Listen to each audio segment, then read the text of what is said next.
Hey Ethan, it's Lisa. So it's come to my attention that you absolutely hate group work. I was super excited when I heard about this because it hits really close to home with me. So I'm so happy to be giving you some advice and letting you know how I dealt with my experience of doing a group speech, hopefully to help you through your experience. So for me, I'm the type of person that likes to do everything on her own. I like to know that I'm going to do something the way I want it to be done, when I want it to be done, the way I want it. So it was really frustrating for me to hear that we're going to have to be working with two or three other people to do this speech and having, to perform it in front of the class. I want to give you some advice on how I dealt with my experience so you can have a good experience also.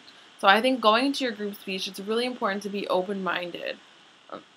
Like I said, you're not always going to agree on everything and you're all going to have different opinions, but it's important to acknowledge each other so it's a happy environment while you're working on your project.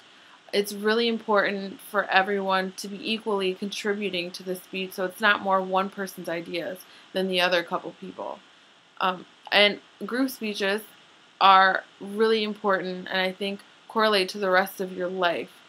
You're always going to have to be working with people or around people, whether it be, in graduate school and your other classes for the rest of your years here at USF or for work. You're always going to have to be around people, and it can even be working around your family. It's a whole bunch of different people with different ideas coming together for a common goal. And this is a really great way to start learning how to interact with people. Through this group speech, I learned a lot about myself.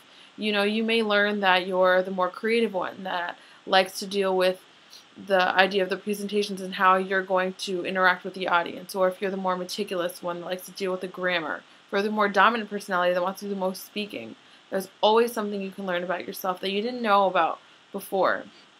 And this experience really brought out that in me. Also, you can also build really great relationships through this. I became really good friends with one of the girls in my group, and I would have never known that had I not spent all that time planning my speech out with her. So I definitely think there's a lot of good things you can take out of this experience. It just depends on how you want to take the situation. I went in there with an open mind, threw all the bad ideas I had away and put them out of my head, and it turned out to be a great experience. I would definitely do it again.